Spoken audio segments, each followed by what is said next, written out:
Hello and welcome back to the Now We Know Show, the show where we discuss a topic of interest and by the end we will have learned something new and hopefully you will too. I'm Zak. I'm Buzz. I'm Jack. Yay! Jack's back! Yeah, I'm back. It's Jack, Prepper Jack. Yeah, Prepper Jack. Prepper Jack. We've got him back in the studio. So in this week's episode, we're getting real festive. We've all got our Santa's hats on and we are basically Channeling Santa. The Christmas spirit. Yeah, with our big ginger beards. Yep, everyone has ginger beards. Yeah, we are our good old Viking Norse Santas. Ho, ho, ho, ho, ho. And we are looking, since we're so festive, we're looking at our top 10 list of gifts that you can give to the holy trinity of preppers, bushcrafters and survivalists.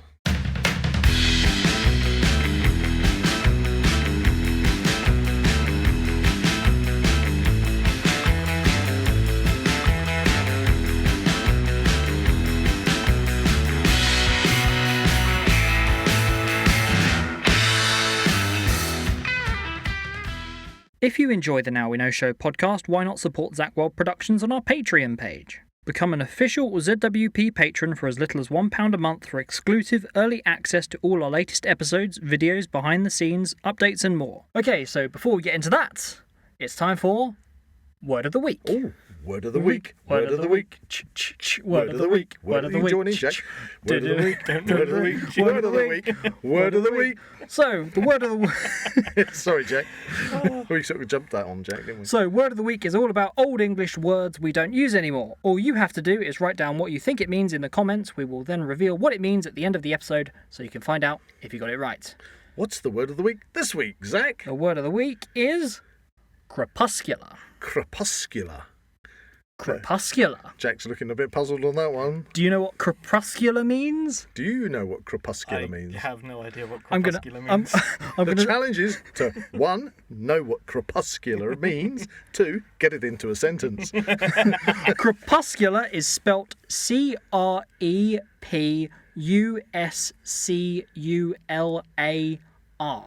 Crepuscular. No Googling. Yeah, no Googling is against the rules. We will reveal what crepuscular means at the end of the episode. That's all I'm going to think about for the whole episode. Go on, say it, Jack. Crepuscular! Huzzah! Yay. So, with Word of the Week out of the way for the moment, let's turn our attention to what we're doing.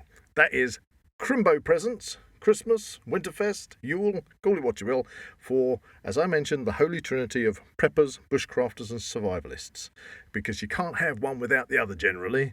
If you're a prepper, then you're bound to be into your bushcraft. If you're a bushcrafter, you're into your survivalism. If you're a survivalist, you're probably into your prepping. Camping, stuff like that. Exactly. So we've got this holy trinity, as I like to call it, of those areas. And if you know somebody who, they might be somebody who's been into those things for years, or they might be just starting out and would appreciate a gift this Yuletide. Something, a treat. Exactly, a treat.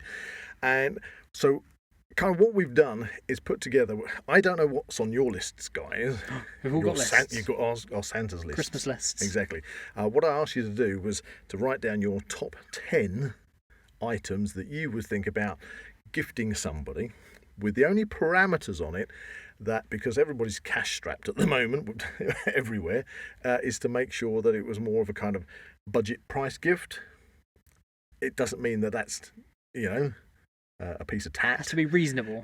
Yeah, but you're not. What I did want you to do is to, as Jack said, stick down a Jackery power pack, for 250 quid, or Good grief. a set of solar panels and battery bank All and the Jackery stuff I get advertised and sent towards me is like £2,500. Oh my goodness. yeah. In an ideal world, money wouldn't be an option. Exactly. So yeah, we're looking on like budget things that you can give to somebody. And what I also did was I went onto the social media sites and I chose 2 social media sites which I find very helpful in the past, because if you have questions and things you can bounce it off people. So I put the question out to those 2 Facebook pages and basically got a lot of interest back, a lot of ideas off people as well. So that's our 4th list, if you like. Okay. So in total it'd be like 40 items? Yeah, so we've got ours. So what we'll do is we'll do it in reverse from what we've listed down as our 10th and work our way back, and also look at the lists and see if there's a corresponding items that have been suggested, or items maybe on that list that aren't on our lists that we haven't thought about. Yeah? Sounds good. Sounds good. But what I will say, when it comes to Christmas, Yule, Winterfest, whatever you want to call it, when it comes to buying gifts for somebody who does prepping, bushcraft or survivalism, there is no such thing, and I'm going to stress this. There's a lot of people will say, oh, I don't want to get them something because they've probably already got it. Yeah? That is the wrong attitude. Yeah. When it comes to I would this, agree. you can literally buy somebody 10 times over the same thing, and they're going to say, thank you for that. Thank you very much. Thank you very I've got much. some spares. Because I've got spares, especially like if it's a tin of beans. 10 tins of beans. But what's that saying? There's a saying that we always use in the bushcraft and survivalism areas, and that is 2 is 1, 1 is none. Because if you've got 2 items, say 2 knives, 2 ways of lighting a fire, if you break one or lose one, you've still got one. So 2 is 1. But if you only have 1 and you lose it, 1 is none. I have a similar sort of thing that my friend told me when playing Warhammer is, if it's worth taking 1, take 2. There you go. So we working on that principle. Listeners, you can't go wrong. Don't scratch your head and think, oh, yeah, they've probably got one of these things. It doesn't matter, really. Honestly, it doesn't matter. How many knives can you accidentally buy someone? The ideal number of knives. Exactly. N plus 1. Exactly. We're talking about bushcraft knives, obviously. Infinite knives. It's infinite knives. That's already one bit of stress off your shoulders. Okay, so shall we throw ourselves into it? Because I'm sure the listeners are eager to find out, and I'm eager to find out what you've got on your top 10s list. So we'll just start off from number 10. Who wants to go first? Okay, I'm going to go first. Okay. A life straw.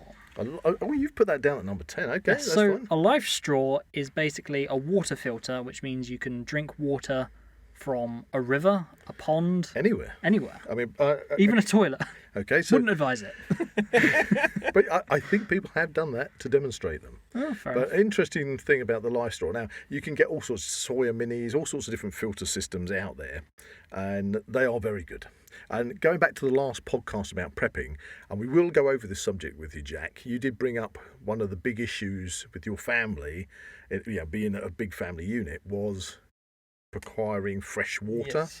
And what was the estimate you had on how much water you I need? think it was something like 1,000 litres for all of us for a month. 1,000 litres for a month. Right, so you mentioned life straw. Yeah. By all means, in case I've got the figures wrong, I'm sure I haven't, off the top of my head. And you do get, now life straw is a bit like saying doing hoovering. Okay, you might be using a Dyson, but I'm just doing the hoovering, darling. It's a word that, yes, there are life straws, but there are also similar ones by other companies. And they all have variations on their filtering. Well, my thoughts behind it were the fact that water is one of the key things you need for survival. So I thought it's pretty cheap. Okay, well, You might need it. That's right. So the life straws come in around about, depending on the make and brand, because I say there's different ones, I think they can range from about £10 to £25 for Precisely, a life straw. it's an affordable thing. And the reason I bring it up about the question about water, Jack, is because they usually range between 1,000 litres that the filter's good for and 4,000 litres, I think is the brand name life straw. The great thing with the life straws is, as well as what it's, that there's a clue in the name. You can literally stick it in your gob and suck through it out of a river, out of a puddle. A muddy puddle, yeah. Muddy puddle. Or they have a thread on them, which is universal thread, which fits all fizzy drinks bottles. All fizzy drink. Yeah, have you ever lost a cap off a fizzy drink bottle and you've used a different lid? Yep. It fits because they're all a standard size. So you can literally get a 2-litre Coke bottle, fill that up with dirty water, screw the life straw on the top, squeeze it, and pour Yum, out fresh yum. water out the other end. But it'll give you that 1,000 litres off one life straw. Yep. I mean, to be honest, would it last longer? Possibly. What? Well, it's guaranteed for like that much water. Yeah, But I mean, you have to backwash the filter and things, but that's why a lot of backpackers will use them if they're touring out in the Far East and things, because it's always dodgy drinking water from places. So take a life straw. But so that's your number 10. Over to Jack. On my number 10, I put cooking pots. Cooking pots. That's a good idea. So, Have you any range you have in mind? It was just not really. It was just, I've seen them about and they are useful and they get damaged and. Okay, so we're talking kind of your hanger pot over the fire type of cooking pots. Are we talking your collapsible? I put most of my things down as a general thing. So if you know the person, you know what sort of things they like and styles and things, you'll probably be able to find something that fits their needs, because you get variations. You can go from your kind of small little mini canteen kits that all go together and things. No, it wasn't last year for Christmas I got you a cooking pot, funny enough. You did, actually. What was that? It is a brand name that I can't think off the top of my head what it is. It's going to come to. It's got red label. Any bushcrafters out there will probably know what it is. But that's kind of like a small to medium sized pot. It was a medium sized one. That's got a folding handle, which means that you can improvise. If you haven't got a stand, obviously you can go and cut some hazelwood, whatever, make a hook, hang it over your fire. So what was one of the reasons you wanted that? Well, when I'm by myself out and about, I tend to like my Crusader kit, which is got its small little cooker stand. It's got one steel cup for cooking in, a plastic cup to go with it as well for hot beverages, and that does me as a single, keeping minimum kit down. Just real minimum kit. But sometimes it's nice to have a bigger pot that you can make bannock in, or you can do a stew in, or something like that. But that is not oversized. And again, they come in at a good sort of budget price. So yeah, pots and pans, good idea. Good choice. Do you know what I've got on mine? No, I don't know. Okay, so come in. I've got a woolen blanket. See, a good old-fashioned... That's a sensible choice. A good old-fashioned woolen blanket. I need that this winter with the blackouts. There you go. You can't go wrong with a woolen blanket. Oh, no, we're telling the future now on the Now We Know Show podcast. And going back to what we said right at the beginning, you can't have enough woolen blankets. That's true. If you want to keep warm, layer up. Exactly. I go through my cupboard at home every now and then, the airing cupboard upstairs, and think, I must get rid of some stuff. And I look at it all and I get it all out and I go, I might need all this. And a lot of it's blankets. And I'm like, I've got 6 people in this house. If the power goes out or, it becomes a bitterly cold winter, we're going to need blankets. Yep, you got it. So on blanket number 10, live straw, pots and pans, blanket. We're already building up a nice little store here for anybody. I'm going to go to the list that I got off of social media, and what I've done is, as they came in, individuals gave me a suggestion. I just put that down one after another. Can't really break it up into a top 10, so I'll just keep reading one off every time. So the first one that came in on that was live straw. Ha! Yes. There you go. Yes. Do we get like a snap point for that? We're not giving out points. We're giving out good suggestions to the listeners. Yes. Okay. So we've got the live straw already came in there. Yay. Right, so we are going to move on to our number 9. Number 9. Are we going to stay on the same round? Let's go the same way. Okay, same way. Okay, it's small. A British Army penknife. Specifically for its tin opener. Very nice. Have you ever had? No, not. Right. Well, I'm familiar because I've got several of them. It's kind of enough. No, the British Army penknife, very basic, simple penknife, all steel. It's not got a fancy handle or anything on it. It has got a marlin spike on it, which is the spikes that people always say that are on penknives for getting stones out of horses' hooves, right. When in fact what they're there are for loosening knots. The whole idea of that spike, I mean, you can use it like a bradawl for making holes in things, but ideally what they're designed for is to get, if you get real tight, you've got cold fingers, you can't get a knot apart. Undo your shoe. You get the spike in and it just eases the knot apart. Oh, it's beautiful having one of those.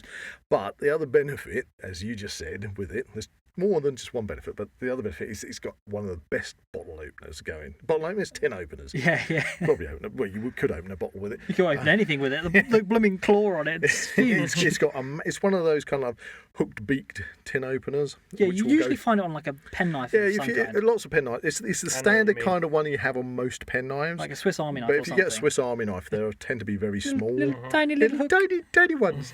Whereas the British Army knife penknife is just means means the business. It means you'd open anything with that. You know, you got a Fray Bentos pie, you're going to get straight into that. Cans, it's also tanks. it's also got a little sort of like straight-ended screwdriver or pry on the end of it, which is handy for prying. A marlin spike. I need to see one of these. The tin opener. I'll show you one after the show. The little screw bit you just mentioned. Yeah, but also the blade. Knife. Now, this is the other big bonus that I like about it. It's not a lock knife, okay, and the blade is 3 inches long, which comes into a legal carry. Is that not an inch too long? I thought the No, legal 3 carry was inches. 2. 3 inches and non-lockable.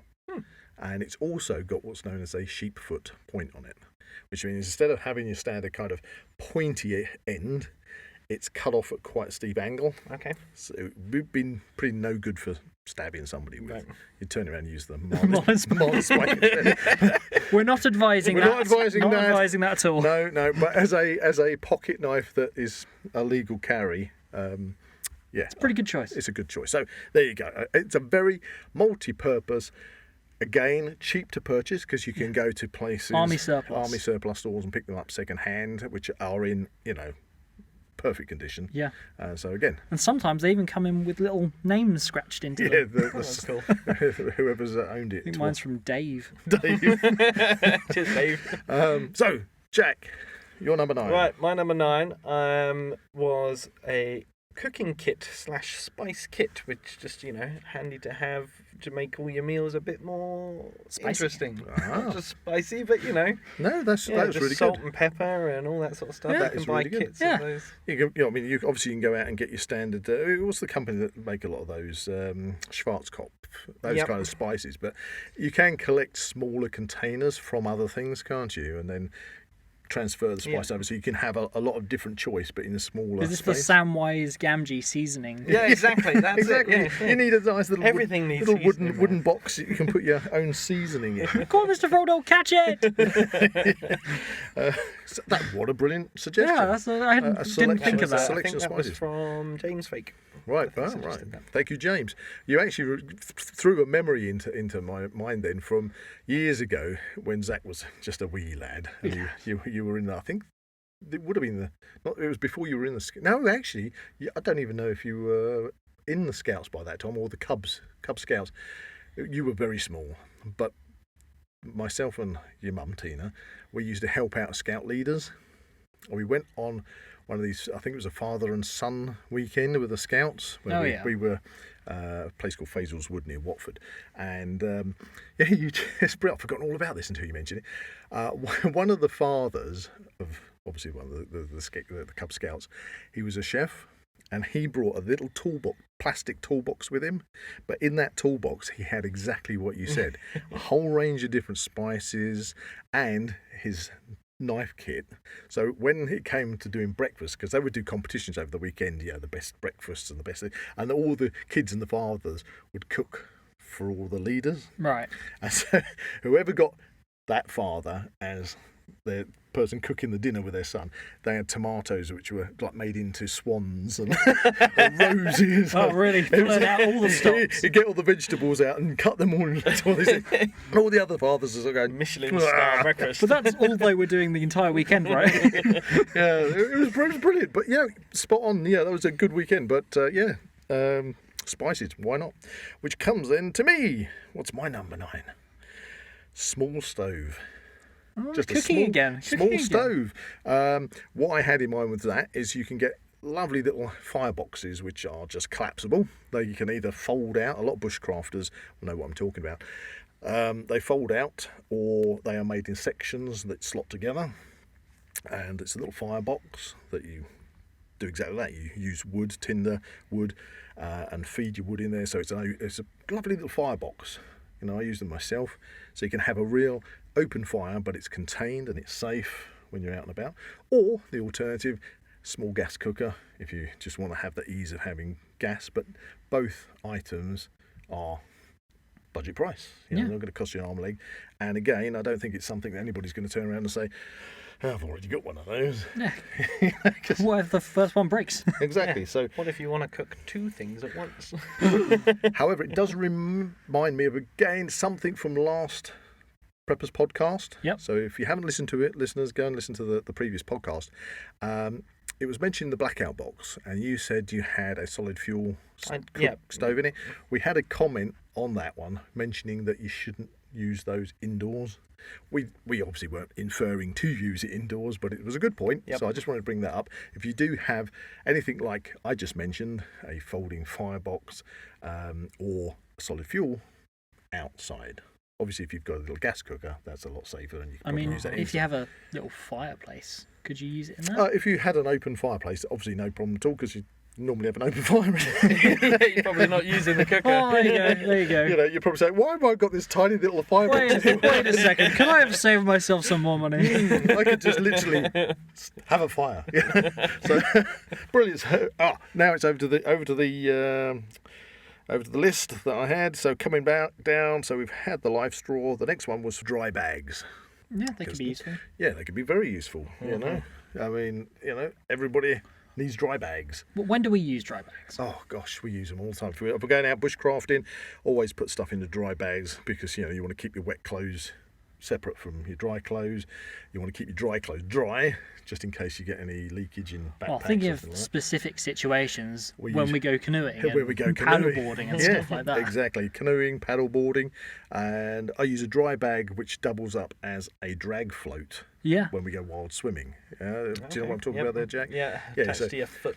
Yeah, it's attached around your waist. On your foot, it'd be a bit, you'd be worried about tangling up around your other ankle. But it's attached to your waist, drags behind you.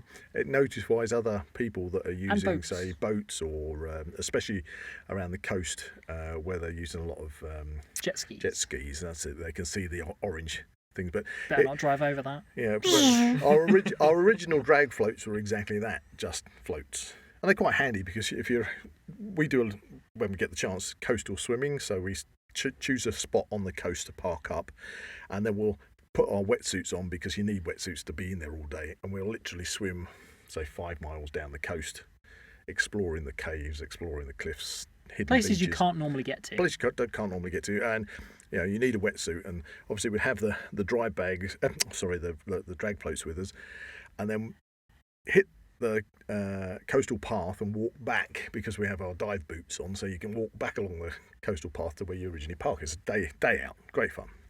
But there was always the issue of you got your car keys, phones, all these things, and then deal with that. And then, hurrah! They started designing drag floats, which were actually also a dry bag. Yeah. So you could put all your stuff in the dry bag and then blow it up. Job done. So yeah, dry bag, drag float. There you go. There you go. On to my number 8 now, I guess. Number 8, yeah, go for it. Okie dokie. My number 8, simple one but effective. A torch. Torch. Awesome. I'd be very happy if someone bought me a torch for Yep. Christmas. Again, an item you can't have too many of. Head torch is my favourite type of torch. Especially when bat surveying. Yeah, I mean, when we do bat surveys, and good point you bring that up, actually, because have you got a head torch, Jack? I actually don't yet. I'm Okay, put in it on the you. market for one. Put it on Jack's Christmas list. So, a head torch. I think we briefly discussed it, because you can get head torches which are battery powered. Well, they're all battery powered, but head torches which you put batteries in, or head torches which are USB chargeable. That was the problem I had when looking for one the other day. Was most of them are USB rechargeable. See, now. that's the thing. I still. I mean, by all means, listeners comment below about any you might recommend that are USB chargeable. But I find the fact is, if you're stuck and you kind of run out of any way of recharging it, especially if it's like power sockets or anything. Yeah, you have to be very forward thinking. I mean, even with if you've got like a big battery somewhere that you can plug in, battery bank that you can recharge it off of, or if you've got your vehicle, it's kind of adding extra links into that chain, isn't it? Yeah. Whereas if you've got a simple battery one and you've got some spare batteries, and you can pick batteries up most places, should be sorted for a couple of days. Also, it takes you 2 seconds to change a battery rather than having to wait 4 hours to charge it up That's again. That's a good comparison, actually. Yeah. But there is another factor to them, and that is there are generally, most of them are white light, red light, and red blinking light. I was actually asked, why do they blink? And that is just an international emergency signal that it's red blink. So if you were help, I'm on a mountain. Yeah, I'm on a mountain. If you set it to red blinking, it's kind of an internationally recognised thing. Warning, go away. Danger is here. No, come back. Come back. It was the other setting. Yes, it's the other setting. However, because we do bat surveys, there are ones you can get now that have a green light. Okay. And I actually find the green light for when you've got things in front of you. Yeah, like writing on a bit of paper. On paper. and The stuff. red light kind of up close and personal kind of does my eyes in a little bit. Yeah, It yeah. kind of hard focus. Green light. Green one, Beautiful. brilliant. Really, I would highly recommend green light head torch. The red light's not to affect night vision, isn't it? So you can turn it off and you can still see. Mm-hmm. So Yeah, the green works. Does the green do the same? Haven't had any issues with that because, as I say, when you're doing bat surveys, dawns and dusks, you're using your monitoring equipment anyway. You're using your visual, to see if you can see the bats when they're out and about, and then when it gets so dark that you're on that cusp, you can or can't see them, then you're focusing on the monitoring equipment that you're using to hear the bats, but you want to keep your lights off. But then when you pop the green one on to write, I don't find any sudden issues with once I've turned it off again that it's affected the vision. I suppose if you're looking at the screens and things, then maybe it's that you've already. Yeah, but anyway, green. Yeah. Try it as an Very option cool. if you haven't got one. Green. So That was number 8 for me. that was number 8 for you, right? So it's over to Jack then for his number 8. So my number 8 was your last one, which was camping stoves. Hey, That was yours. Was it yours? Yes, it's Which I also put, if you want to be a bit more extravagant, Kelly kettles. They're quite yes. pricey, but Well, I do have a Kelly kettle, and although I tend to use it just for boiling larger quantities of water separate from my cooking for making our brew, a friend of ours, Sarah Downing, do you know Sarah? She uses the base. She's got an adapter for the base so you can take the actual top kettle off and use the base as just a cooker on its own. okay. that's cool. Yeah. So Yeah, Kelly so kettle. there you go. Yeah, would another one kind of be like a Trangier or something, a Trangier kit? Yeah, Trangier kit, because we've got a couple of those knocking around. They're the ones that are like you got a frying pan on the top. What is it? Two different size saucepans in there. Yeah. An outer one, which isn't a saucepan. That's kind of like you put your Trangier in it. It's a windshield. Yeah. There's usually a kind of a donut ring as well, which sits on top of it. Tell you what, the most handy I aspect know where he's going with of the this. Trangier kit is the handle. Of the handle. Have you ever seen a Trangier No. handle? It's kind of like a crocodile jaw. Yeah, that when you hold it, it clamps so on. the actual saucepans don't have handles. Right. They've got a little rolled edge on them, and this handle just goes over the top, and you pinch it like pliers, and you can transfer things around. But they're just great for picking up. Get rid of the Trangier, just use the handle on literally anything. Tin of beans, overfryer, done. Tin of beans, anything, so yeah, that's a really handy And handle. we recently just bought some of those handles because I didn't unfortunately, know. I went into Trangier Yeah. and the handle had disappeared. And I didn't know that you can actually get them separately. So there's a tip. extra recommendation there. Yeah, if you just the handle. Just the please. handle, just the handle. Just the Other handle. stuff, that's luxury extra. Luxury extra, yeah. So there you go. Then you get again back to the budget. Forget the rest of the Trangier, just get a handle. And of course, the other part of a Trangier is the actual Trangier cooker. Which again you can buy separately, which are you can use methylated spirits or you can use the biofuels in them.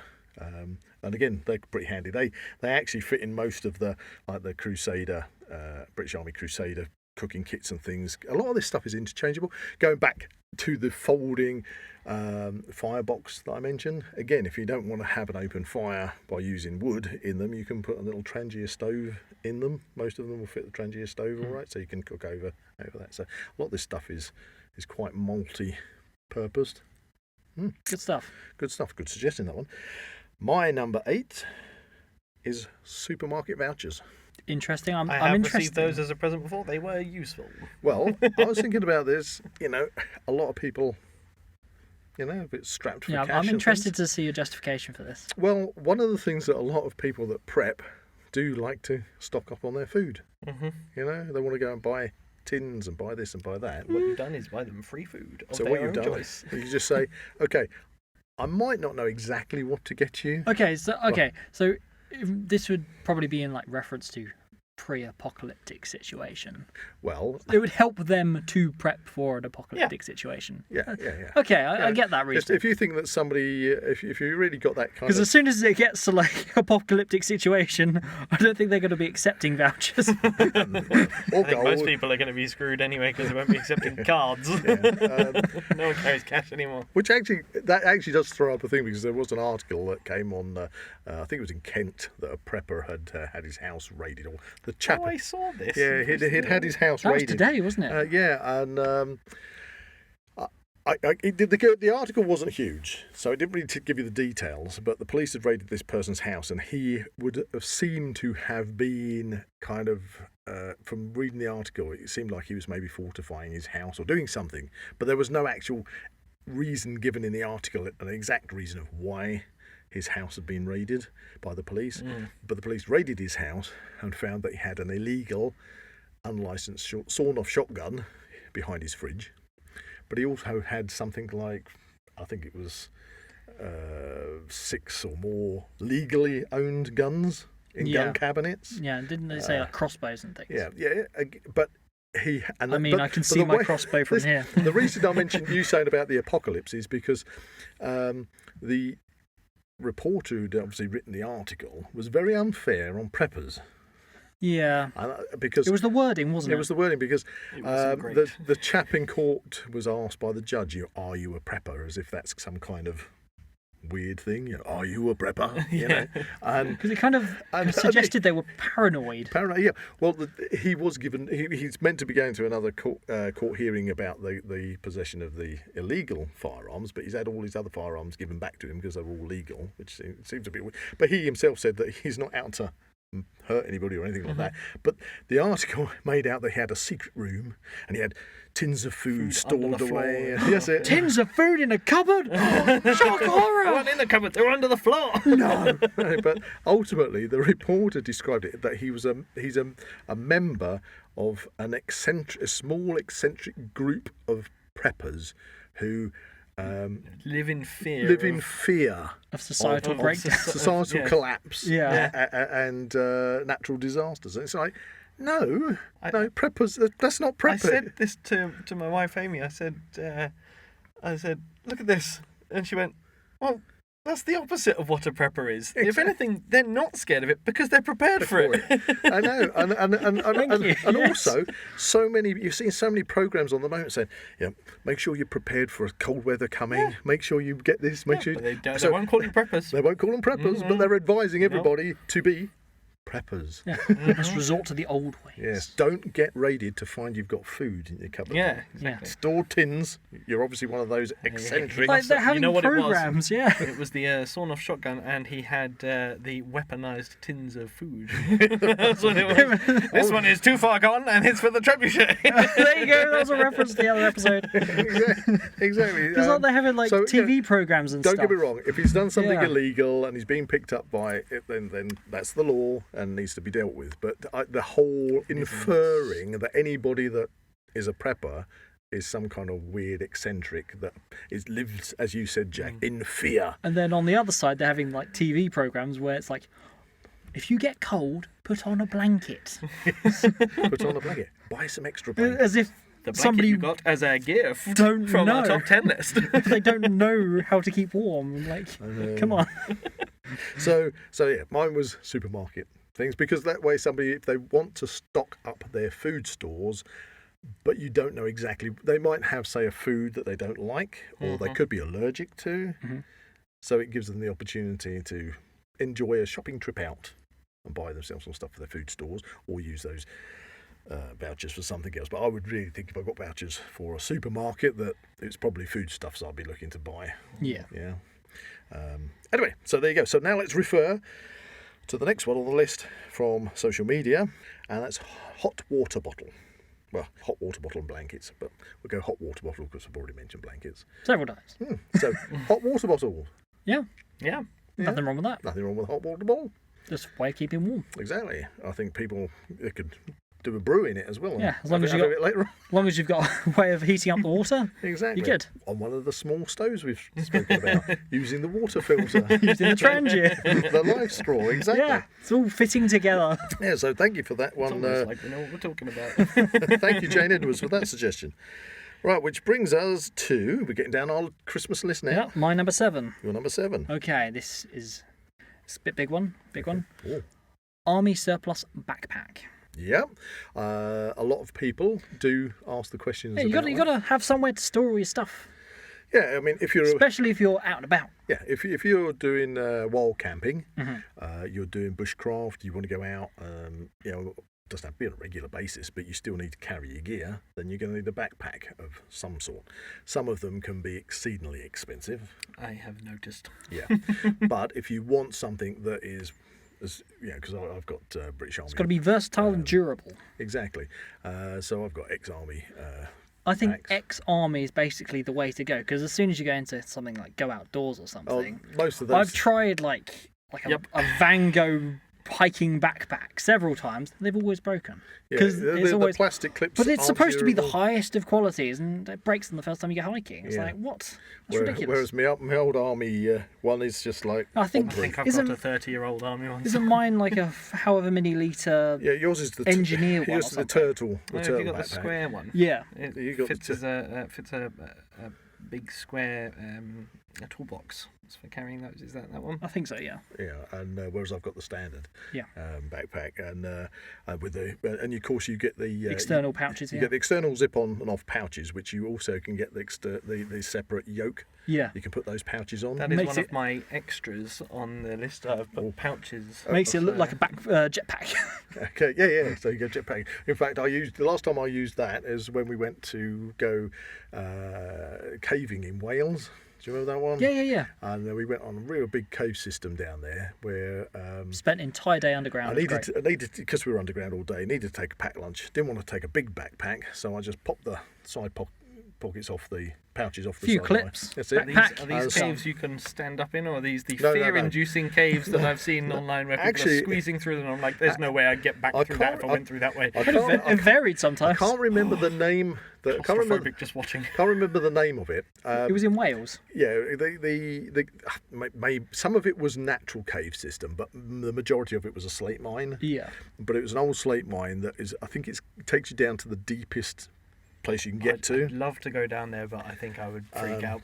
But it was well done because it was the great bits. A lot of it was where a you're combination like of scrambling, stepping through the water, balancing on that kind of balance beam. Yeah, we got right down to the lowest part. We couldn't go any lower. And I say we were in there for 7 hours. Don't step down there. There's a big hole. Yeah, but you'll get swept under. Yeah, because okay, I guess I won't do that. Back in the day, they had pumps that kept the water getting pumped out, but obviously it's abandoned as a mine. You just got a big abyss in front of you, and you're just like, okay, that goes down a bit. At it, but the videos give me claustrophobia when I'm watching.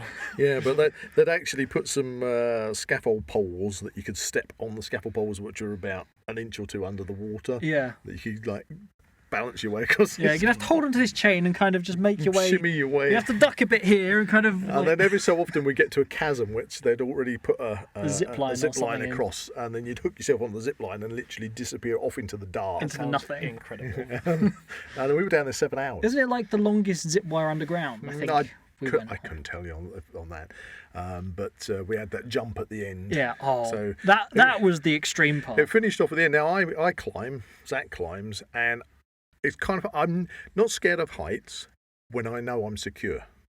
If you take me to the edge of a building or the edge of a cliff and I've got I'm not secure, then I might get that. Get the collie wobbles. Yep, I love climbing, but if I know my anchor points are true, I'm hooked on. All good. I'm happy to abseil off of anything. Yeah. I'll lean off this. I'll lean off it. I'll abseil, go forwards, abseiling, whatever, not a problem. But if I'm not connected to anything, I don't like I've climbed things not connected to things, and I'd rather climb something where I know I'm holding onto something solid. I've got big racks at work, and rather than go and get the ladder, I'll just climb them, and you're good 18 feet up in the air or whatever.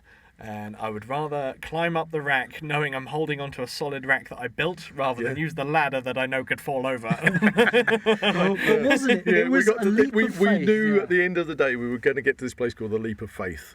and it was a little plank that was into this abyss, and it's pitch black. You can't see the bottom. And I think it was thinking about I think it was about 100-foot drop Yeah. into this place, and they'd got one of those self-breaking cables, An auto I hate belay. those an things. auto beat. Yeah, I don't like. They're a bit dodgy. But you see, in my mind, I'd got in my mind that I would hook my climbing gear up to this belay and give the little belay a little pull. Yeah, okay, okay. I'm happy with I'm that. happy Happy with with that.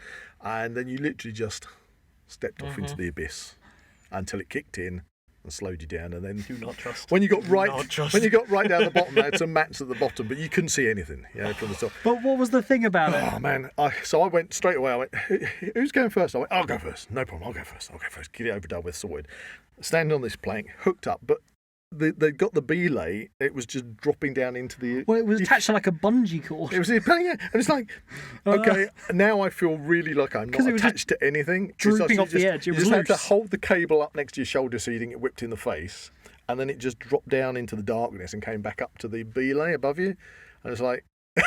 It wasn't tight at all. It was like And I'm thinking, I really don't, why did I say I'll go first? something in the subconscious saying, "Don't do this. Yeah. Don't do this. Don't do this. Why are you doing this? It was Stop." it was a real battle, because I'm telling myself they're not going to throw me off It here. must and be safe. It, It must must be be safe. safe. It It must just be safe. it just didn't. But what if it's not? It just didn't feel safe. But eventually, foot off. And that was good when Tina had to go on bungee it. Oh, jumping yeah. to my children this morning, and What? they looked at me the same way I'm looking at you now. Like, why would you do that? Well, when we got down the bottom, actually, then you could see the opening at the top, Yeah. 100 feet up above us. You're all right. It's fine. It's I fine, survived. We survived. And then Tina Did you came not up. We just got, scream when you got to the bottom? Like you No, did no, before? Tina did that. Tina screamed twice. She screamed as she left the top and then screamed as she came down. It was quite dramatic. It was fun. But It she enjoyed made the trip. It made the trip. She enjoyed it. But we've got completely off track. But the point was, as I used the yoke system Yes. with the pouches as my backpack because it was a real neat little system and small enough to go down the Very caves much so. without Very issue. much So so. yeah, Sound suggestion. no, it's your suggestion, isn't it? Yeah, it was mine. It's your suggestion. So you don't have to go for an expensive backpack because you can pick up a cheap Army surplus. Army surplus one. Doesn't have to be British Army surplus. It could be anything, But there you go. So the backpack. Right, so my number 7 then, is it? Mhm. My number 7. I have got a set of cookses or camping cups. Cooksers. Cooksers, Good old who's cooksers. aware of You what can't be a cooksers are? bushcrafter without a cookser. I know, I want some. Oh, I really want some. And Although I take issue with this. I really like them. They're not say at all, I don't think they're very practical. You can't No, put no. them over a fire or anything. They're just beautiful things No, to have. And I would love some. They are beautiful, and if I haven't carved. I've got spoon knives and things for carving, and I've made lots of spoons, bits and pieces, but I've not done a cookser yet. Tip. Always be careful with spoon knives. Yes, says the person. I have the scars to prove. He's got a big scar on his wrist. Yeah. They're very sharp. I couldn't tell you what all the It was actually a Yeti. It just emphasising that now. It was actually a Yeti, Ah, not a yes. spoon. It's a knife. Yeti bite. That's what it was. wasn't Cocaine Bear. And I think, Yeah, that trailer. I say joking when I say I've got an issue with cookers. The fact is they become so iconic as every bushcrafter has to have one hanging off their Yeah. backpack. But because they are very much associated with Scandinavia, with Finland and places like that, but we have our own. An old Anglo-Saxon word "boon" was a cup or a vessel, and we have our own Okay. wooden Oh, cups. I want I a just- boon. I- Yeah, the Vikings had wooden cups. I know they're not practical, but I just find them so beautiful. I would they're love fine. those. But And, if you want to be a bushcrafter, Jack, you've got to have one. I like the word boon. Boon, yeah, boon is an old Anglo-Saxon word for a drinking vessel. And that's And I not think- the word of the week. And I think a very Which was crepuscular. Crepuscular. and I remembered it. So a lot of I wassailing. So if you've heard of wassail or wassailing, that's an Anglo-Saxon word for basically good health, and they have wassailing ceremonies and things. And a wassailing cup was a circular cup that was generally, it could be metal, pewter or whatever, but again wooden. But it had a double, like a cookser has one wooden handle, it has two, and you'd basically pass it around everybody Okay. and give everybody, wish them wassail, good health.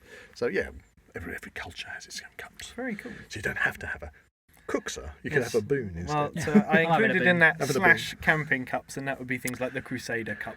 Yes. I've got one of those. It's very useful. Yeah, it's the Metal Crusader. Yes, kit, definitely. Yeah, but I mean, if you want a nice little thing, again, nobody's going to turn down not having a nicely carved. Exactly. And I think they're a reasonable price. You can get those at. I'm not sure. I just know I want some. Look on Wish. Look on Wish. I don't know what might turn. They'll be made of polystyrene. I don't know what might turn up. I know you can get them on Wish. Right, so we're on number 7, aren't we? Yes. Okay, and my one is a small first aid kit. Yes. Useful. Yeah, a good. I will expand talking about first aid later on, but a small first aid kit because again, you don't want to be out. You've got your backpack, you've got your woolen blanket, you've got your cooking gear and your spices and everything else, and you're making yourself up a meal. Damn, I've cut myself, and I'm not sure. Spoon knife. not sure which bracket fungus I need to peel to use as a plaster. I know. I've got a little first aid kit that was given to me for Christmas. It's got plasters in it. It's got a bit of gauze. There you go. So a small first aid kit. Because again, you might say, oh, well, okay, somebody might have first aid kits, fine, but you can chuck a first aid kit in the car. You can chuck a first aid kit in your backpack. I have a car one and a house one and a work one. Plus, everybody in your household can have a first aid kit. What would the small first aid kit include? Oh, it's usually plasters, gauze, antiseptic wipes, safety pins, bits and pieces. You can even add to it if you want to put some of the couple of headache tablets or something. Well, yeah, that's a good point. Exactly. So you can go out and you can get, again, for your preppers, they want a store of painkillers. So you get ibuprofen and paracetamol. They're all dirt cheap. You can get creams like Savlon, Germaline, things like that. You can add to your kit as well. Have a base one and then just kind of build it up. Burn gel is a good one. Yes. It's sort of like a full skin gel. Could have done with some of that today, and my first aid kit didn't actually have any in. All right, put it on the exactly. Put it on the Christmas I list. think I've run out. Burn myself fairly regularly on exhaust. Stick it in the bag. Stick it in the bag. Right, so my Amazon wish list is getting larger as we speak. He's got it open right now. That's the whole point of this podcast. Hopefully, we're giving other people ideas. So I'm going to go back to my social media list. So what have we got? After the last one was hot water bottles.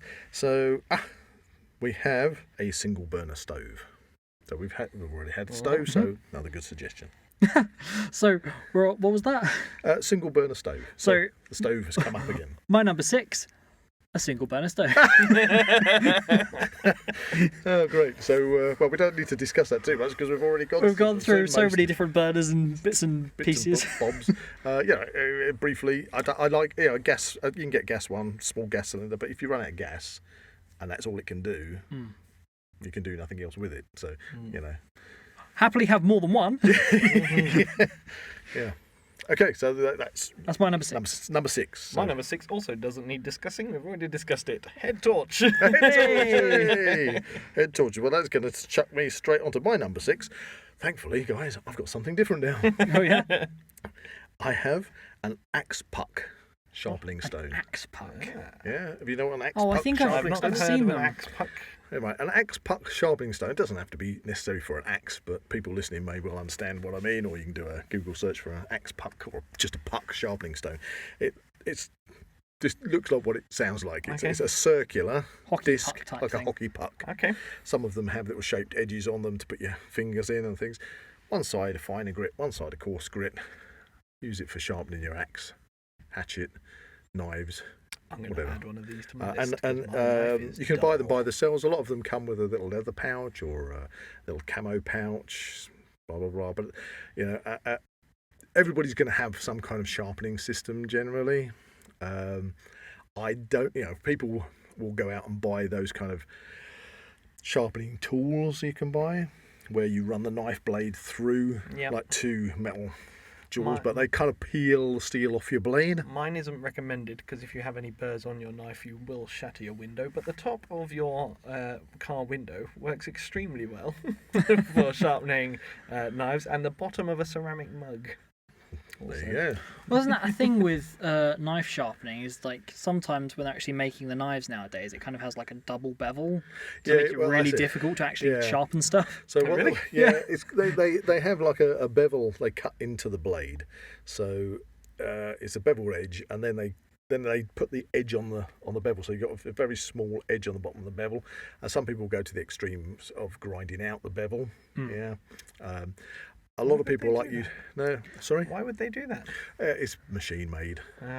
Easier to make. You've got the it makes you buy more knives. You've got the thickness of the as soon as this guy, repeat custom. That's what it is. So you've got the thickness of the steel, and they literally just grind it out with circular bevel on each side, and then literally just put an edge on that. Which I'm not against, because I've got some bevel edge knives and I can sharpen them fine, but comes with practice. Most people, again, bushcrafters, will use the term Scandi grind. A Scandi grind is a bit similar to what's known. You can punch this up, listeners. If you look at different grinds for putting on a knife edge, you can Google that, and you'll probably find a little picture which is a good description. Look at the picture, and it will show you the different shapes of them down. So a Scandi grind is literally just a V shape.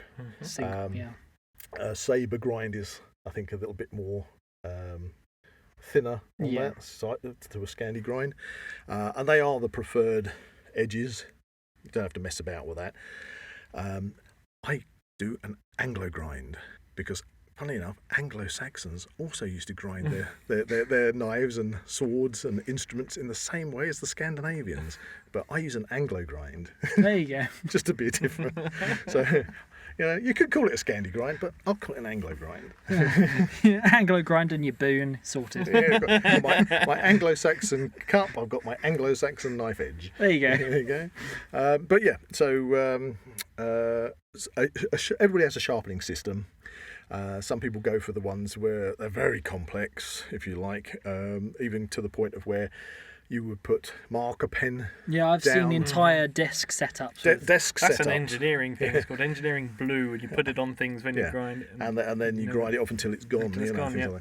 Whereas being a good old-fashioned carpenter myself and cabinet maker, that I've sharpened knives and chisels and tools and plane blades and things up for years. And I just do it naturally. I don't really think about it. You can get things that you can say attach to chisels to keep the angle right, and then you can run it down the sharpening stone. But again, I just kind of do it naturally.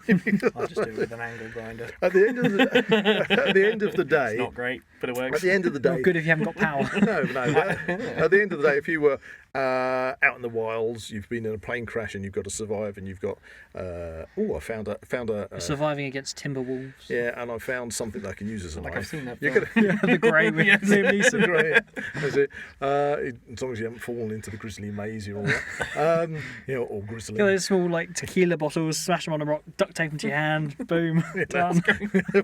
This has gone very off. That's from the Grey, okay? It's the end scene. I don't remember that bit. Anyway, so but so might be a whiskey. You can put an edge on most things, or even if you need to, you just get a flint and do a bit of flint napping. Get an edge on it. Yeah, or use a piece of glass, as you mentioned, a broken bottle. Knives. A lot of people get scared about sharpening things. How do I sharpen it? But, you just practice and you can get an edge on most things, and as long as it'll cut and do what you needed to do, job done. Anyway, so that was your number 6. Number six. So. And my number... No, that was my number 6. That was your number 6. That was my number 6. I'm just saying it was number 6. Right. We've all done number 6. We've all done number 6. So we're on to our list of the social media list, which comes to... And it's a pocket SAS survival guide. So I would put that down as knowledge. Yeah, you've mentioned that before. A great gift. And again, it can be... There's so many different books. Come back to this in a bit, but pocket survival guide. I don't think that, again, it's something that you can double up on. It doesn't matter, because you're going to get the 2017 edition compared to the 1989 edition. I think I've got the original SAS survival guide, which is quite a big hefty book. Isn't that big square one? Yeah, it's the big square one. And then later on we've got that kind of extreme survival book that you got me. Yeah. because they all have tips in. You know, it's like most books. When you're doing any subject, you'll have books and you go, you know, I've seen this tip 10 times, and then that makes it a good tip. And then sometimes you'll come across an obscure tip that you have not seen in any other books. It's an interesting comparison, isn't it? Tip. Interesting comparison. So you know, it's kind of like, you know, he or she has got so many books. Getting another book, they're not going to find that you know, a worthy gift. Well, that's wrong, because there's always something there. And even if you have two of the same book, sometimes you'll have. You can use it as lighting a fire. That's not what I was going to say. I was going to say, you know, if you've got a small little book, you can have one at the side of the bed that you can use for just some light reading, one in the bog, one in the car, one in the backpack, you know. And you're sorted any time. Exactly. And if you've watched John Wick, you can use it as, as a weapon. as a weapon. The new one comes out. That's why you get odd looks in the library. Yeah, it's like, I'm picking the book up going, okay, wait, yeah, okay. Yeah, you can hold this nicely. You know? Not too many pages. Good hardback. When that 7.5-foot giant walks around the corner and assassinate you. Exactly. Don't underplay it. There's nothing worse than a paper cut. Okay, on to my number 5. Ooh, number 5. A British Army Crusader kit. I think we've already kind of covered that. Crusader kits under the cooking. So my one, was a foraging guide book. Foraging guide. More Excellent. knowledge and More things. knowledge. I have one. I got it a couple of months back. I've yet to actually go foraging, but we found a very rare mushroom in Flitwick Woods, and I went straight home and I looked in my book and I was like, sure my it's in mushroom. Here. I looked in it and I went, do not eat. Damn. Good, because it looked not very nice. I think as Terry Pratchett said, you know, all fungi are edible. Yes, some only edible once. Only once. Exactly. But that's one area where I can identify. Over the years, I've been doing bushcraft for many years, but I've always been interested in fungi. But I've also been incredibly wary of fungi. So unless it's something that is really obvious, so. I just, you know, I'd rather look at them for their beauty. Yes, same. Rather than potentially have the worst day of your life. Because I'm not having to survive. I'm not having to survive, so I'm not going to say, oh, I'm going to pick that chicken in the woods and eat it. I don't need to. Well, I tell you one thing. I've always wanted to try one of those puffballs. The puffballs, yeah. Do you remember the puffballs? Yeah, well, I remember when we took Chaz out, a friend of ours, out on a survival course. Survival weekend, and they had some real big puffballs there. Yeah. I thought they were going to feed it to us, but they never did. Yeah, Are they always big or are they small? No, you can get very small ones. I think up at Ampthill Park there was loads and loads of them, and that we looked that up in the book again, I think, and it was like you can eat them. I think you have to cook them first, I think. But if after a certain point they become very powdery, which is how they were, and they are no good, then no, when they're sporing. No, when you've got the spores coming out. No. I remember. Do you know Malden Woods at all? It's on the south side of Bedford. I was up there a few years back actually, and there was a fallen oak, and the oak itself was sort of hollowed out a little bit from where it had been rotting, and there was a huge beefsteak fungus. It was the first. I've always been looking out for a beefsteak fungus. You literally cut them, and it looks like bleeding flesh. Wow. But even then, I hesitate. I said, I'm not going to take that because I want to do what you did. Yep. Check. Go back, double check. Always check. And I thought, right. I think a couple of days later, I thought, I'll go back. And by that time, somebody had taken a stick to it and just smashed it to pieces. But on the subject of fungi and identifying them using books, I would highly recommend go on a course. Yes. If you get the opportunity to. The one we saw, the rare one we saw, I can't remember what it was. It was black and white. But it was the way it was layered. I think it was white over black. And that was...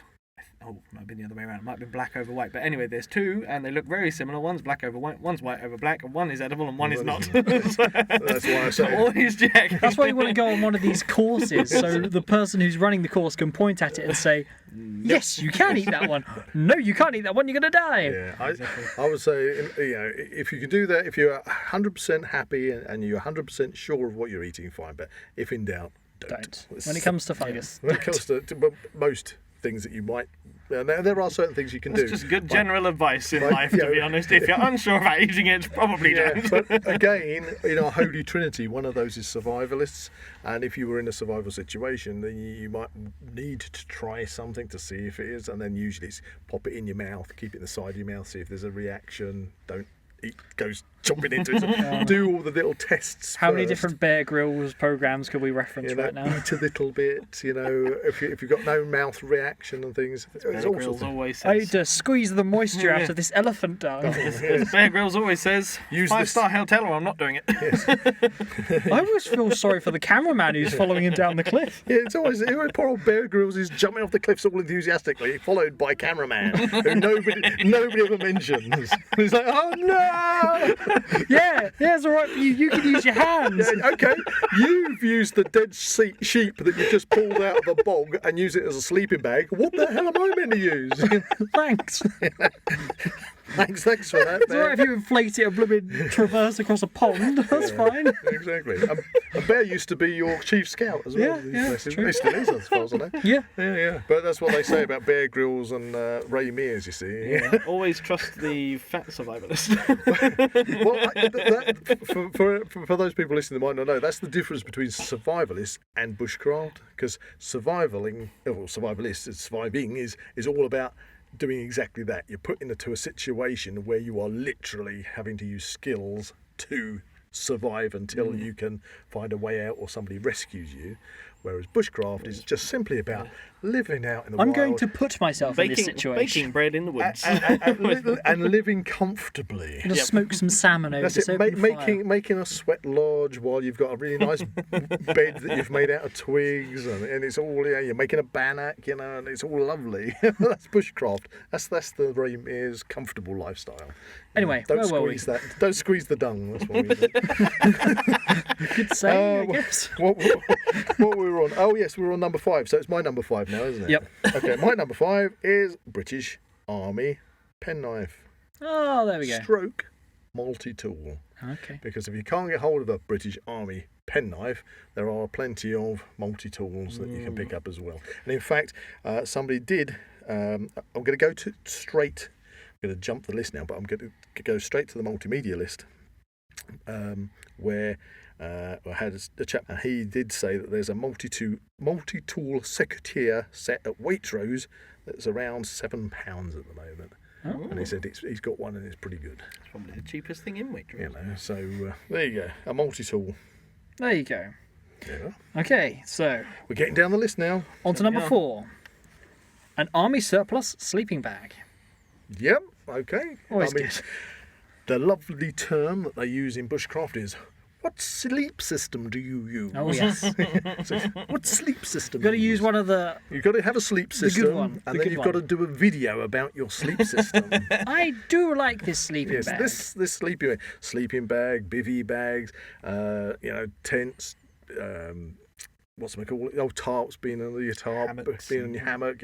What is your sleep system? Well, the thing is I like about the army surplus ones is the fact that they actually keep you warm. They do, yeah. Where if you go outdoors or something and they just I have one from Guy keeps you It's a cold. bit of a fancy one. I didn't want one of these mummy-shaped ones. I wanted a nice one because for once space wasn't a problem. Because I was like, well, if I'm going camping now, I'm trying to build my truck into an overlander. Space isn't much of a problem.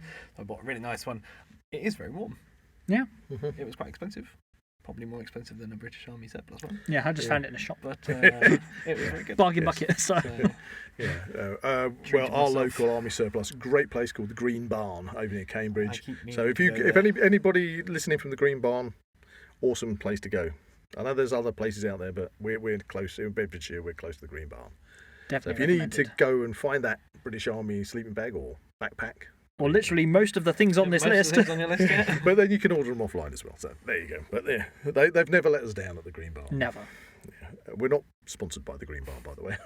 Yet. But if you want to sponsor us.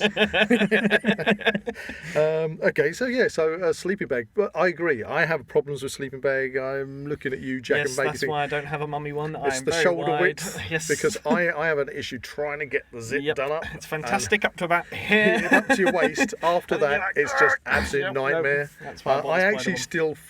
I can zip myself into my British Army one fine. And then in the middle of the night, this is a bit of advice, don't drink probably an hour before you go to bed, which everybody drinks right up to the point of going to bed, and then you go, I need to go to the toilet in the middle of the night, and once I'm out of that sleeping bag, I ain't getting back. I can never get that zip done. I'm gonna hold it until morning. The width thing on sleeping bags is a bit of an issue. I'm tempted to gift my one that I have just bought to one of my children because I may go for a double one. But if we're talking about sort of a bargain, sleeping bag's going to be incredibly expensive. Yes.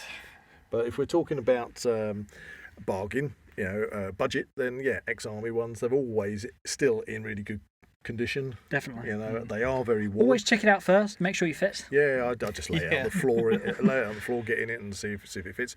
And there are other different sleep systems, of course. I like the Dutch Army poncho, which is a poncho, but it also doubles up as a tarp, and it also clips together, and you can get a liner for it, which is a thermal liner, so it actually also turns into kind of a sleeping bag come bivvy bag. And I like to have my sleep system I like to have I like bivvy bags as well, and of course it depends on the time of the year, because you're not always going to use a sleeping bag. I mean, me and Zak, we've been out there and we've gone back just to the traditional wool blanket, literally on the floor, wool blanket. Job done. That's all you need, because the nights are so warm. At least you know you're going to fit under a wool blanket. Thank goodness it didn't rain. Yeah, well, we did have tarps on that one, didn't we? Yeah, okay. Yeah, so yours was the sleeping bag. Yep. Go for an ex-army one. Can't go wrong, really. So what number are we on now? 4. So I've got, I wrote flint and steel, but I was then corrected by my friends when I was chatting to them, and they said, call it a ferro rod. Oh, okay. There was other terms that they had, and I was like, they are cool things, they're useful, Ferro rod, different from a flint and steel. Yes, that was what they said. So it was just means of lighting a fire without matches or lighter, basically. Yeah. So flint and steel, if you've got high carbon steel, then that's when you're going to get a spark off of your flint, or if you use a ferro rod and use the back of your knife, or a lot of the ferro rods you can just buy a ferro rod by itself and you stick a handle on it. That's why I like a big chunky ferro rod, stick a wooden handle on the end of it, use the back of your knife, or some of these smaller ones, they come with a little I should be looking for a new one. I bought a cheap one from Go Outdoors and it fell apart immediately. Yes. Just fall out the handle. Yes, it's very annoying. I thought that looks cool and useful and nice and small and compact. Find yourself a nice big chunky rod. And get a big chunky rod. What do you guys love there? Nothing. You want a bit of girth on it, so it's going to last you, and make a handle for it. Stick a leather thong. Stick a handle on your rod. Yeah, stick a handle on your rod. Stick a leather thong through the end. Give it a Prince Albert through the end of the handle. Anyway, I knew what direction this conversation was going, and you can't go wrong with that. And as I say, if you use the back of your knife, not all knives. So if you've got your little camp knife around the camp that you do sort of use as your sort of utility knife, because again, a lot of people have different knives when they're doing bushcraft, where they will use one knife specifically for finer work, feathering sticks or cooking or whatever they're doing. But everybody has kind of their go-to knife, but not all knives have an edge on the back of them. Some of them are kind of smooth or rounded off. It's always good if you've got one of those knives and you don't mind doing this, file the back so it's got a nice square top on it near to the handle, because then you can get your ferro rod right in that nick and strike down. You'll get this beautiful spark off it. In the process of making a knife out of one of the biggest files I've ever found in my life. It's almost like an Arnold Schwarzenegger Predator size. I've got one of those upstairs. I'll show it to you later. One thing about that is if you're doing that, make sure it's either a lock knife or a fixed blade knife. Yeah. Not you don't want to be doing just a folding knife on a folding knife. My thumb! That's gone. And that's a tip on the Opinel knives. I don't know if you're familiar with Opinel. Yes. They tend to have the wooden handles on them, and they have a little swivelling ferrule that locks the blade. I find they're just over fancy. It can be they're really sharp. Yeah, they're sharp. They are a really sharp knife. Okay, I can't fault them for that. The blades are really sharp, and they keep a great edge on them. It's nice having the wooden handle as well, but it's got this little ferrule ring that you turn, and so you can actually lock it shut, so it doesn't open, and you can then when it's open you can lock it. But I've actually found And I'm really careful with my knives, but I've found that ferrule, if you're not careful, it can actually just work itself and it'll fold on you, but you don't expect it to, because you kind of heat and moisture and stuff on the wood can change the size. I don't know if it's happened to any of our listeners out there, but I've twice, when I've kind of in my mind, you're thinking, right, I've turned the ferrule, it's locked, everything's fine, and then it's gone and folded on my finger and cut my finger, and it's like the ferrule slipped on it, and it's like, right, I don't trust it now. Only light cutting duties. Yeah, light cutting duties. I had it the weekend actually. We went out and I had that. Again, they're not technically legal, I don't suppose, but it was only a small little opinel. But I've got a tiny one that is. Yeah, if you're on private land, it doesn't matter. So we have a permission where we are, and it's all private, so I can carry what I like really on private land. But yeah, so a knife like that, if you're going to use it for striking, as you say, be careful because you're turning it round, and if it doesn't lock, oh dear, or if you think it's locked and it's decided to slip, boom, it's going to fold. So nice, sturdy, fixed blade knife is good for that, and a good ferro rod. Job done. And you can do other things as well. You can strike the knife away from you, or keep the knife static and pull the ferro rod towards you across the back. Because I see a lot of people sometimes when they're doing the most simplest task of maybe starting a fire and they've spent ages scraping some silver birch bark and getting the nice little pile of dust. Yeah, I know what you mean. Then they get their ferro rod there and go strike away from them towards that, and then knock it absolutely everywhere. Whereas if you just put the knife and drag the ferro rod towards you, you get the same spark, and you haven't thrown your hard work and tinder everywhere. So that's all learn stuff. Right. So you're number 4. I'm my number 4. Wow.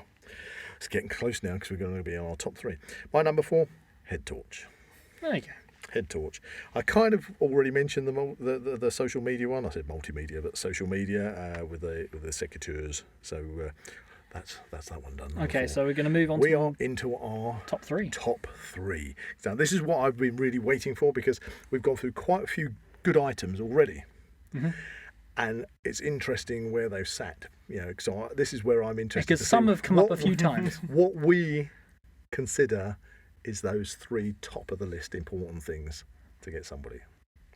Okay. So, over to you. My number 3, a Polish Army Levoo. Ah, Polish Army Levoo. Now, it's made out of 2 ponchos that kind of button together to kind of make this small little tent. Yeah, makes a Levoo. What's great about it is the fact that it can be put up in a couple of minutes. Yeah, easy. Are you familiar with the Levoo sets? I've heard of them. I've heard it pronounced Lavoo before. Lavoo, Levoo. Are these the ones that you can also wrap around trees and use a tree as a centre pole? You wouldn't use a centre pole, a tree as a centre pole. Depends how thick the tree is. I can't remember where I've seen that before. I've seen. There are different ways to put them up, because they come with a sectional centre pole. You can put the actual pegs in. There's kind of a bit pointless wrapping it around a tree. If you're going to do that, you just get a stick. If you haven't got the centre pole that comes with it, you just cut any old stick that is the right length. The ones I've seen that I keep looking at wantingly are the Savota ones. Right. Well, a Levoo, as Zak's already said, they are basically 2 army ponchos. Yeah. So it's literally a poncho that will go over your backpack and cover you completely, and they're pretty long, so down to the ground. They come in 3 sizes: size 1, 2, and 3. The only difference is the size 1 has one. Where the door, if you like, is where you button the ponchos together. You can use either side. You can use them as a half shelter. You don't have to put them together. You can have like a half Levoo shelter, but at the bottom it will have a grommet at the bottom, one singular grommet. The size 2 will have 2 grommets, and size 3 will have 3 grommets, and it gives you probably a difference of about 5 inches in its difference. And I've heard some people who say that they're like 6'2", they go for a size 3 because they don't fit in a size 1. But it is a huge, massive difference. The Levoos, and again, putting the Levoos up, you can use a centre pole, you can use a tri-pole where you put 3 poles together in order to then give yourself more room without having to negotiate around a pole. I tend to carry, whenever I'm out, I like a walking stick. And if I'm going with my Levoo, I've got a walking stick that's already cut to the right length for me. Which is handy. So I don't have to look for a stick when I'm out. I can just literally peg it out, stick the walking stick Bish up bosh, in it, done. it's done. Tents up. Other people will go out and find a stick, cut it to length, or if they're going back to a permission or somewhere where they've camped before, they'll have a stick and they'll chuck it in the bushes and they know where it is and bring it back out again. Or you can take the peak of it and tie some cordage around it, and then hook it over a branch or something, as long as obviously you're not under anything that's what we call a widow maker, which is where there's any danger. You can literally string it up, or you could go for a piece of paracord between two places and then hoist it up. So many different options. So many different options you can do. Now, with the one lever. of the reasons I thought this is in my top 3 was because at the time I actually bought it, Yep. it was about 50 quid. Yeah, I was going to get to that. Yeah. Now, it was £50 at the time I bought it off of Amazon. It was like an I think, army surplus one. Yeah, I think even you say you bought it from Amazon, but most army surplus places like Military Mart and that, I think they were 45, 50 quid. Yeah. But unfortunately, now... They become so popular. Yeah, They are 120 up. which is crazy. Is crazy prices for it. And the funny thing is, when I was a kid back in the 70s, I had literally the same size of tent. It wasn't 2 army ponchos, but it was called a sombrero tent. The more generic term for this type of tent is a bell tent. Literally, it's just a circular bell shape. Some people call the Lavus, they call them a teepee tent, but they're not really like a teepee. A teepee is much different. It's a lot taller, and obviously traditionally teepees were covered in skins. The Lavu is low because in the tundra up in Finland and places like that, when you've got the snow coming in, you want it low down and to be survive against those kind of winds and that kind of in the conditions. But you can also get another one, which is the Hungarian Zeltbahn. No, I haven't heard of that. Hungarian Zeltbahn, I believe the translation of Zeltbahn is simply tent canvas. So, Well, again, there you go. the reason I bring it up, because it just sprung to mind, the Zeltbahn or Hungarian Lavu, army Lavu, they tend to be camo, whereas the Polish Lavus are green, just a dark green. I'm sure I've seen some people out there with some blue ones as well. I don't know where they come from, or whether they're reproductions made by somebody else. I don't know. Who knows? But the Zeltbahn is the same sort of size. I think it's a tiny bit smaller than the Lavu, the Polish Lavu, but that is more pyramid in its shape. It's square, okay. So you peg it out square at the bottom. But That'd be interesting to see. Still a single pole, and that has aluminium buttons opposed to your plastic buttons. But there you go, variations. But I believe that the Hungarian Zeltbahn Lavu is still at a reasonable price, and that doesn't mean you should go and put the prices up. Buy them while you can. Can buy them while you can, yeah. But There you go. okay, so that was yours. Yep. Number 3, Jack. Number 3, I have got Osprey water bottle, the plastic Osprey water bottle. I had one in here last time. I don't have it with me today. Yep. Because they're great. And everyone needs water bottles, so I put it in the top 3. Okay, is that I can't remember? Has that got the folding straw top on it? Or? No, it's just a screw plastic top with a little plastic thing on it, so you can't misplace it or anything. Right. Okay. I think it's the British military bottle. Okay. Yeah. Fits in the Crusader cups. that's good. Exactly. Mine Yeah, came I know as what you're talking about now. Mine came as a kit with sorry. the bottle and the cup. So. I had a mind blank there. It's the black Yes, bottle that comes in the yes. Crusader kit. Yeah. Oh, well, there you go. And you can get and you can pick those up from Army Surplus. Yeah, get several. They're about 10 quid, Yeah, I think. Last I checked. I think I and got you mine can- for about 10, 15 quid from Ray Mears' site. And if you come across those and they've got the grommet plug in the top, they are for when you've got a gas mask on for a breathing apparatus, so you can have a drinking bottle. Yeah. So some of them come with the with a little grommet in the interesting. top. Yeah, I've got one that's You've got got that. one Yeah. that's got that. Yeah, that's for when you're wearing your breathing apparatus. So, yeah. So no, very handy bottle. Right. So my number 3, books.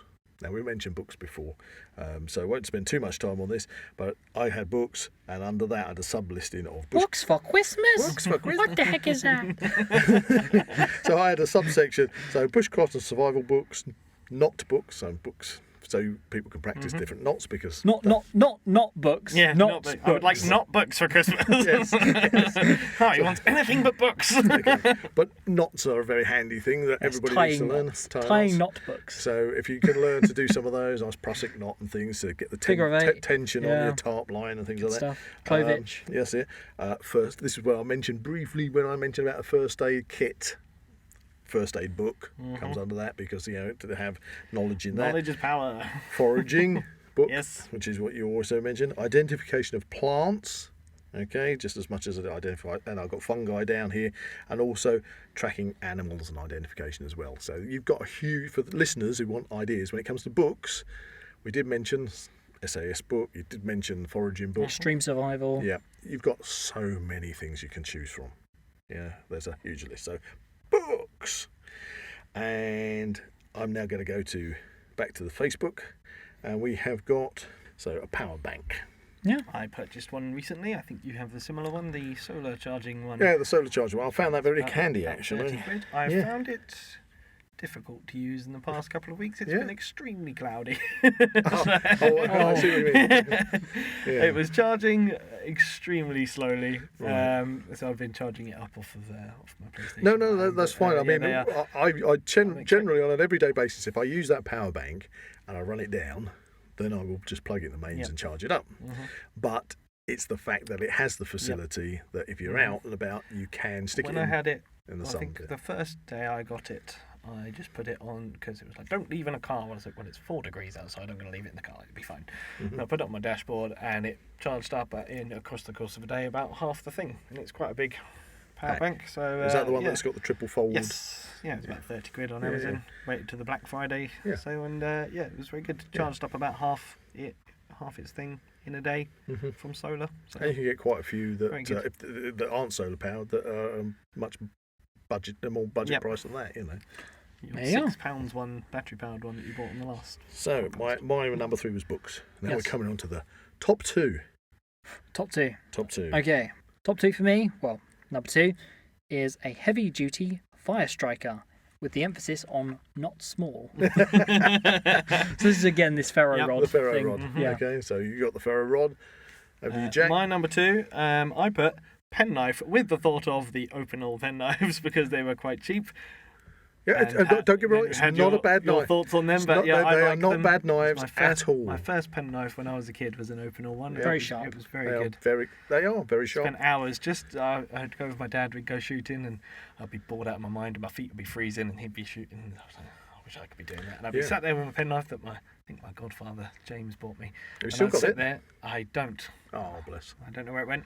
But I'd sit there for ages, and I'd pick these plants out of the ditch. I don't know what they were, but they were sort of very light. I don't know what they were. They're hollow inside. Sounds like cow parsley, maybe. Yeah, possibly. They were very dry and they were easily cut. And I was just a kid. I just cut them for hours and hours. So, It's There great. you go. There you go. Superb. I keep you occupied. They keep you- and again, I will emphasise they are a good knife. Just have to watch that old ferrule. That's all. Yeah. My number 2, life straw. Wow. See, Okay. which was right back to your number 10. That was my number 10. And I thought that because it's a way of making sure you've got plenty of fresh water. Well, you need water to It survive, is so. water. So I that, didn't put live straw on mine at all. that came Oh, in no, with The first thing I thought of as well was live straw, and then I was going to put it as my number 1, and I haven't. And I've changed it for something silly. But thankfully, we've got it covered. we've got it covered. Now, in a situation we're getting all the gear together, aren't we? And we've even got spares. Or spares. As I say, 1 is none, 2 is 1. There you go. I'm not going to now refer to the list from the social media because we've run out of social media suggestions. So that just leaves us with the number 1 spot. Number 1. This is what we would go to if we were going to. Can I suggest for this one, because mine is silly, that we go this way around? Okay. Okay. Mine, and I base this on. I'm going to give you a little story. I was on a film job last October, so a year ago. Not October just gone, but October last year, and I was away in my van camping on location for a month, and other people that were filming on this project were coming and going, And I was with a small group of people. There were 6 of us that were. I can't really tell you the stuff because of NDAs, but there was 6 of us that were a core group in this film shoot. And so we spent all our time together for a whole month, apart from when it got to the end of the day and everybody else left site. But I had my camper van, so I stayed there. And me and the security guard who had his camper van, we had a good old conversation. So, look at my camper van. What the fuck is my camper van? As you do. But I wasn't leaving site, okay, apart from when it got to a weekend. And when we got towards the end of that shoot, throughout that shoot, because people were leaving site, they were coming back in from our group and they were bringing little gifts in. And by the end of it, I thought I'd kind of felt, and some of the last gifts were, there was three ladies, 3 gents, and one of the ladies brought us all in kind of like little Christmas gift. And the shoot was extended by 3 days. And because I hadn't been leaving site, I kind of felt like I had got the opportunity to go and do any kind of shopping or anything, but because they extended it for 3 days, it meant that the last weekend I came back, I thought, right, what am I going to get everybody? What am I going to get everybody as a gift to,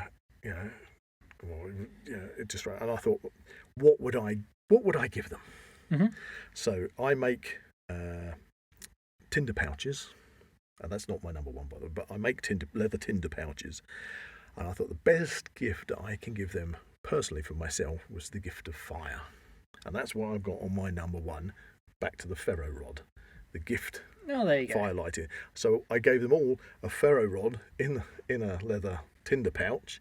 The 3 chaps, I gave them their ferro rods and some tinder and stuff, because I know blokes, they kind of like it. The ladies are going, I don't know what that is. Not being sexist or anything, but what I did with the ladies is because they were very much, or spent a month with them, I kind of knew what they were like, what they liked to do, so I got them all scented candles to go in there so they could light the candles, cool. So they could have scented candles for Christmas. So and they loved it. But the gift was, what can I give somebody? The gift of fire. Because cool. Fire is the thing that, the element for me, I mean, obviously you need water as well, but fire is that thing that keeps us warm, cooks our food, keeps us safe, and mankind, if we hadn't discovered how to manipulate fire, we wouldn't have all the things we have now, because we probably wouldn't be able to be doing this podcast. Not at all. Because fire has allowed humans to alter things and to manufacture things and such. So fire, and that's why that's at the top of my list. That's very cool. So anyway, yours was the funny one. Yes, what have you got? You're coming in last place. Now, this one I chose as the fact that, okay, if I'm on a desert island, what is the one thing I would want? I know this. I know Twinkies. Not Twinkies. Twinkie loves Twinkies. Not Twinkies. Give me my Twinkies! It can be like that sometimes, especially when they're really pricey. But one thing I would want on a desert island is my British Army survival knife. Ah, the pig. That's a common name for it. Is it? The pig, yeah. Oh, I didn't know that. Yeah, it used to be in the vehicle's toolbox, toolkit. In fact, I've got one just behind you. Oh, I can get it. Yeah, I can get it. Then Jack will know what we're talking about. It's hanging up right in front of you. Oh, yeah. So it blends in. It's just outside the studio. Oh, they're very heavy. Yeah, but it is one big chunk of steel. The thickness of the one I'm making out of the file, then. It means the business. It really does. It's very cool. You can do pretty much anything with that. It's literally a hand axe. Yeah. But you can't bust it. Good for splitting. You can't bust it. It gets a real good edge on it. It's great for easy to sharpen. Easy to sharpen. Very good. An amazing. You can use it as a hammer. Yeah, you can have pry bar. Yeah, anything. I mean, we have literally built an Anglo-Saxon village using those knives. Very good. Very good. So that's your number one. That's my number one. I love that knife to pieces. It has over the years proven itself. It's proven itself. It's not the fanciest of knives. Oh, it's beautiful. It's beautiful. You love it. Other people will say it's just a big chunk of steel. Fantastic. It is awesome. It is, for me, it's my go-to camp knife. No nonsense. No nonsense. They do anything from really fine feathering, doing feather sticks. Well, it just does everything. To splitting logs. Splitting logs, yeah. As the bushcrafters like to say, wood processing. Yes. It'll do pretty much everything. I think that my other finer knives, I'll just use those for cooking and stuff like that. But there you go. So yours is the British Army, as it's generally refer to survival knife. Yeah. Yes. Jack, you get the pride of place of being the... I do, but it's been kind of spoiled. Mine was Twinkies. Oh no! Give him a round of applause for that one. We could be Twinkie brothers. Yeah, Twinkie brothers. I tried so hard to get Twinkies to bring in as well today, and they don't sell them in Tesco's anymore. Oh. Well, if I went out to my stores, I have got Twinkies in the rations. How old are they? That doesn't really matter, does it? This is the thing. I looked it up, and apparently they're not invincible. They go off after like 25 days. No. They're the food of the ancients. I imagine that's if Inkies. they're opened. I imagine they last forever unopened. You've seen Mortal Engines, haven't you? I really wanted to watch that, and I was very excited about watching it, and I started watching it and I fell asleep. Not because it was boring, because I was absolutely knackered, and I must get back around to watching it. There was a scene in that where they're eating the food of the ancients. It's like, how old are these? They're like several thousand years old or something. Oh, I need to watch this. And the packaging, of course, has worn off. And what are these? They're called Inkies. No, I must go back and watch that. Okay. I was enjoying it until I fell asleep. So there you go. We've got our top 10 Christmas gift ideas. There you go. For the preppers, bushcrafters, and survivalists, the Holy Trinity. Very good. Okie dokie, so that brings us to our word of the week. And the word of the week was... Crepuscular. Have you worked out what it means, Jack? No, but... You can take a stab in the dark. I'm going to have a guess and say that I think it's a thing. I think it's a thing. I think it's a thing. And I think it's the space between the glass and the image on your television. Right. Okay. That's certainly something I would. I lost it in the crepuscular. You know? How would you put that in a sentence? Okay. Crepuscular means resembling or relating to twilight, or in zoology, of an animal appearing or active in twilight. So that would be at dawn or dusk. Yes. Yes. Such as a bat. A bat. Very cool. Crepuscular. I think I've heard this word before. Was it mentioned on your Bat podcast? Possibly. It has origins in the mid-17th century from the Latin crepusculum, meaning twilight. Very cool. Crepuscular. Today Crepuscular. I learned a thing. Crepuscular. Well done in the comments if you got it right. Hey, well done. Jack, have you enjoyed coming back on the podcast? I certainly have. Would you like to come back again? I certainly would. There you go. Yeah, I think you're going to be a regular because we need you in for the prepping podcast. Yes. Oh yeah, we're going to do I several more enjoy of these. this. I'm learning much as well. Well, we need to go back and cover the water, Yep. cover the different things about food, as well as There's so many different things we could talk about when it comes to Exactly. prepping. It really That's is. If you enjoyed this podcast, please like and subscribe to this channel and comment below any suggestions of topics or activities you'd like to listen to in future episodes. You can find the Now We Know Show podcast on YouTube, Spotify, Amazon Music and Apple Podcasts. Check out the Zak Wylde Productions social media pages on Facebook, Instagram and Twitter, or visit the Zak Wylde Productions website at www.zakwyldeproductions.com. Please get in contact, we'd love to find out how you're listening to us. So get in touch in the comments and don't forget to check out Zak Wylde Productions on Patreon to become an official ZWP patron today. That's a big, crepuscular goodbye from Zak. I don't have one. Twinkies. How can I fit Twinkies into a goodbye? Just say Twinkies.